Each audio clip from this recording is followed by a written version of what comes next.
अस्सलाम वालेकुम everyone. BTC और मार्केट की अपडेट और साथ ही साथ टैरिफ न्यूज़ की अपडेट जो अभी रिसेंटली न्यूज़ जो लैंडमार्क न्यूज़ जो फ्लोट हुई है मार्केट में कल 27 को के यूरोपीय यूनियन पे जो 30% टैरिफ इम्प्लीमेंट होने जा रहा था। ट्रंप ने कहा कि हम 30% नहीं 15% लगाएंगे और इसको एज ए लैंडमार्क न्यूज़ बना के मार्केट में डाला गया और as a bullish sentiment market में आया और बीटीसी ने पंप लिया। मगर सरप्राइजिंगली मज़े की बात क्या है कि हमने तो पहले ही 1,14,600 और 1,15,300 पे बाय कर रखी थी बीटीसी और हमारे टेक्निकल लेवल से वहाँ के, और हमारे टीपीज थे 1,17,700 के लगभग। तो अल्हम्दुलिल्लाह बीटीसी ने पहले ही प्ले कर लिया था हमारा बाय लेवल और हम ऑलरेडी एंटिसिपेट कर चुके थे ऊपर के लेवल, और इस न्यूज़ ने एज ए कैटलिस्ट प्ले किया। हाँ, इस न्यूज़ का हमें एक नुकसान ये ज़रूर हुआ कि हमने शॉर्ट लिया हुआ था मार्केट में ऊपर से और उसका स्टॉप लॉस हिट हो गया बीटीसी का। एनीवे हम दोबारा इंशाल्लाह शॉर्ट एंट्री लेंगे और देखेंगे अभी बीटीसी का चार्ट रिव्यू करेंगे कि बीटीसी अभी क्या सिचुएशन बना रही है आगे का। तो बीटीसी क्या सिचुएशन बना रहा है आगे का गाइस, सॉरी। तो मुझे काफ़ी कमेंट आते हैं कि भाई बना रही है या बना रहा है, तो सी की वजह से मैं आज क्लियर कर दूं कि वो थोड़ा सा जो फैक्टर आ जाता है। तो मैं पठान नहीं हूँ और मैं पंजाबी हूँ बेसिकली। एनीवे जो सी का फैक्टर है ना वो इसको मोनस की तरफ खींच लेता है। एनीवे बीटीसी जो बना रहा है, जो बीटीसी का साइकिल चल रहा है, वो तो ऑलरेडी हमने डिस्कस कर रखा है और उसके लिहाज से हम प्ले आउट कर रहे हैं मार्केट को। और अब देखते हैं कि आगे देखें, ये एक अच्छी न्यूज़ आई है टैरिफ की, ठीक है, मार्केट ने उसको प्ले आउट कर लिया। और आगे का जो सिनेरियो है वो तो आप लोगों को पता होना चाहिए कि वो क्या है, अपकमिंग 1 अगस्त को क्या है और 12 अगस्त को क्या है, और टैरिफ जो अभी क्या करने जा रहा है आगे मार्केट में, जो तबाही आ सकती है। मेरे ख्याल में मैं डरा नहीं रहा, तो एक सेंटीमेंट आ सकता है अभी मार्केट जो बुलिश रहेगी अनटिल द न्यूज़। ये हो सकता है कि 1 अगस्त को तक मार्केट बुलिश रहे। वहाँ एक न्यूज़ आने वाली, वो मैं आपको बताता हूँ। चलें अभी क्योंकि बात अब दोबारा कंसोलिडेट करता हूँ, वीडियो शायद थोड़ी सी लंबी हो जाए, प्लीज़ बर्दाश्त कीजिएगा। आगे हम की फैक्टर्स पे बात करेंगे, बीटीसी के चार्ट पे बात करेंगे और पोटेंशियल बीटीसी का जो साइकिल जो चल रहा है उसका जो आगे का सिनेरियो है वो टैरिफ के ऊपर मैप कर रहे हैं हम। और वो टैरिफ की सरप्राइजिंगली आज मैं न्यू टाइमलाइंस देख रहा था, जो हमारी टाइमलाइंस हैं उसके साथ मैच हो रही हैं। It's a bit surprise for me but I know already the underlying plans what is going on अल्हम्दुलिल्लाह, और इनके ये फैंसी रैपर्स उसके ऊपर चल रहे हैं। खैर, अब बात करते हैं आगे। जो अभी जो लैंडमार्क न्यूज़ आई है जो टैरिफ की, जो ईयू पे, यूरोपीय यूनियन पे इन्होंने 30% के बजाय 15% लगाया है, मगर साथ ही साथ 1 अगस्त को फुल इन्फोर्समेंट होने जा रही है इन रेसिप्रोकल टैरिफ की बाकी कंट्रीज़ के ऊपर। उसकी लिस्ट ऑफ कंट्रीज़ मैं आपको बड़े बड़े बता देता हूँ, मगर आपको खुद देख लेना चाहिए। मगर मेन हमारा मुद्दा यह है कि भाई reciprocal tariff on major countries will be applied on 1 अगस्त। फुल इन्फोर्समेंट हो जाएगी उसकी, नो मोर ग्रेस पीरियड, ठीक है। तो उसमें मार्केट्स ऑलरेडी इन्फ्लेशन के साथ लड़ रही हैं। इन्फ्लेशन 2.7 पे पहुंच गई है और इसके साथ फेड्स क्या करेंगे आगे ये भी बात कर लेंगे हम। वीडियो थोड़ी सी लंबी हो गई, अगेन कह रहा हूँ, तो बड़ी इंटरेस्टिंग वीडियो है। एनीवे, तो अभी 1 अगस्त को जो कंट्रीज़ इम्पेक्ट हो रहे हैं, ठीक है, उनमें रेसिप्रोकल टैरिफ लग रहा है। रेसिप्रोकल टैरिफ क्या होता है कि भाई अमेरिका ने कहा चाइना को फॉर एग्जांपल, या इंडोनेशिया या जापान को बोला कि आप मेरे मुल्क में गाड़ियाँ बेचोगे तो मैं आपको 30% टैक्स लगाऊंगा। जापान को बोला, जापान बोला ठीक है, आप मुझ पर 30% टैक्स लगा रहे हो, आपकी जो गुड्स एंड सर्विसेज हमारे कंट्री में आ रही हैं हम भी उस पर 30% टैरिफ लगा देंगे। तो ये होता है रेसिप्रोकल टैरिफ। तो इसकी अलग लिस्ट है ऑफ कंट्रीज़ है।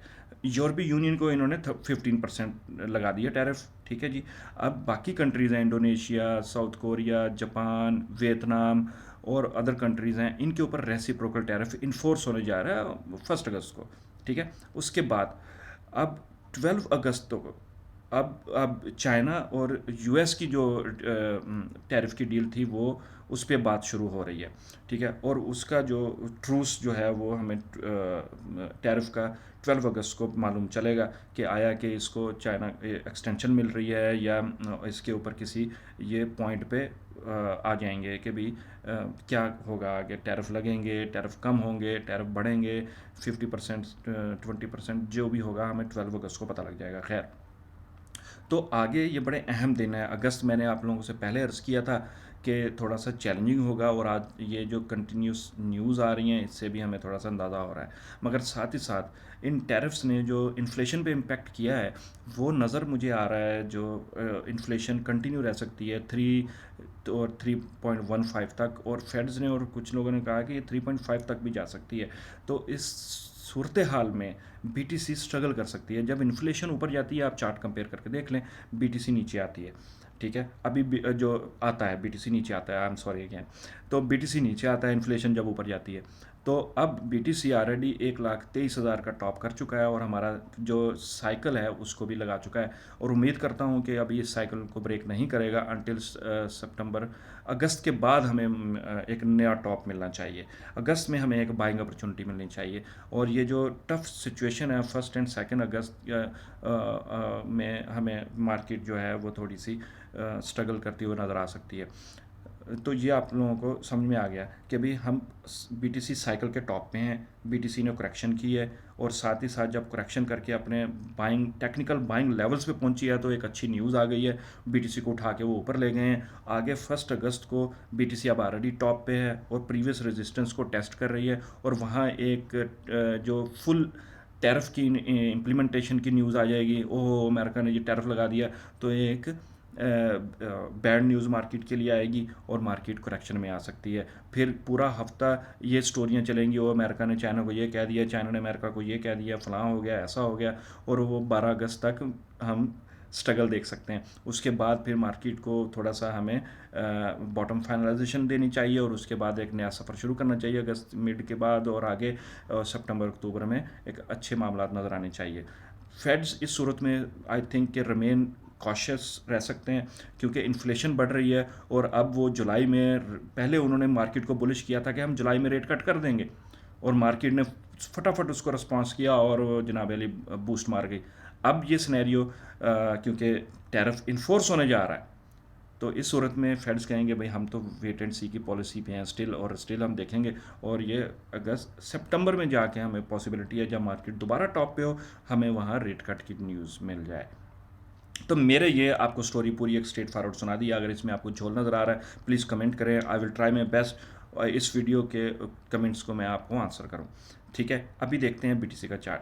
उम्मीद है कि आप लोगों को पूरी वीडियो में साइकिल में समझ में आ गई होगी ये पूरा सिनेरियो। अगर इसमें कोई झोल नज़र आ रहा है, कोई आपकी सजेशन है, कोई आपकी फीडबैक है, कोई क्वेश्चन है, तो प्लीज़ इस कमेंट में डालिएगा, मैं आपको उसके जवाब दूंगा। एनीवे, तो अभी जो बीटीसी हमारे सामने 4 आवर का चार्ट नज़र आ रहा है, ये जो फिक्स वॉल्यूम रेंज है बीटीसी का, ये वाला जो बड़ा इंपॉर्टेंट जोन है 1,19,400 1,19,100 का, बीटीसी को इसके ऊपर क्लोज होना है डेली या वीकली। अब वीकली क्लोज हो रहा है तो बीटीसी को वीकली इसके ऊपर क्लोज होता है, तो फिर हम जो ऊपर के जो की रेजिस्टेंस जोन है 1,22,000 1,21,300 वहाँ तक बीटीसी को देख सकते हैं। तो अभी मैं आप लोगों को ये अर्ज़ करूँगा कि 1 अगस्त तक बीटीसी अगर मोमेंटम में रहता है तो हमें ये वाले लेवल मिलने चाहिए, और फुल इन्फोर्समेंट वाली न्यूज़ बीटीसी को टैंक डाउन करेगी। ठीक है, तो अभी फ़िलहाल यहाँ की रेजिस्टेंस जोन है, हमने यहाँ शॉर्ट लिया हुआ था, वो जो ऊपर निकल गया तो हमारा एसएल हिट हो गया। बहरहाल अब हम थोड़ी सी और कंफर्मेशन का वेट करेंगे और दोबारा प्लान करेंगे कहाँ से शॉर्ट लेना चाहिए। अदरवाइज़ बाइंग अपॉर्चुनिटी तो हमारी आने वाली ही है, तो वो तो हम बाय कर ही लेंगे इंशाल्लाह। तो ये सिनेरियो आप लोगों के सामने है बीटीसी का, कि अभी अगर वापस आएगा बीटीसी तो फ़िलहाल जो 1,17,700 की और 800 की जो की सपोर्ट है, अब करंट जो रेंज है इसको इसने ब्रेक किया ऊपर, तो इसके ऊपर है। अब अगर बीटीसी 1,17,800 से नीचे क्लोज होना शुरू हो जाता है तो आप लोगों को फिर नीचे के लेवल देखने होंगे 1,16,900 का। मुझे लोगों के कमेंट आते हैं अगर मगर, ये अगर मगर की बात नहीं होती। आप लोगों को सिंपल मैंने पहले यहाँ के बाइंग लेवल दे दी थी, हमने यहाँ ग्रुप में बाइंग भी कर ली थी and at the right time. तो अब आगे मार्केट यहाँ है, मार्केट अभी ऐसे रेंज में है कि ना हमें क्लियर जो है इसके ऊपर क्लोजिंग मिलेगी तो फिर हमें आगे डिसीजन लेंगे ना। यहाँ डिसीजन मेकिंग टाइम था, हमने ले लिया। अब मैं आपको डिसीजन मेकिंग पॉइंट्स बता रहा होता हूँ। तो आपका फर्स्ट डिसीजन मेकिंग पॉइंट ये है कि बीटीसी इसके ऊपर क्लोजिंग दे रही है तो आप यहाँ तक का वेट करें। अगर बीटीसी इसके नीचे क्लोजिंग दे रही है 1,17,900 से, आप फिर नीचे का वेट करें। तो ये अगर मगर की कहानी आप लोगों को ऐसी लेनी है। जो नॉन टेक्निकल जहन है उनको ये बात समझनी चाहिए, जो ट्रेडिंग है is a game of probability. ठीक है, आप लोगों को समझना है कि भाई आपका एक सिनेरियो है, प्लान बी है, प्लान सी है, तो इसलिए स्टॉप लॉस होता है मार्केट में कि भाई आपने यहाँ से तो एंटिसिपेट किया हुआ, हो सकता है कि मार्केट आपके डायरेक्शन में ना चले, इसलिए स्टॉप लॉस है। या आप जो है अपने रिस्क मैनेजमेंट करते हैं। अगर तो ये आप लोगों को अगर और मगर की कहानी, उम्मीद है कि आपको समझ में आ गई, क्योंकि वीडियो काफ़ी लंबी हो गई। अस्सलाम वालेकुम गाइस।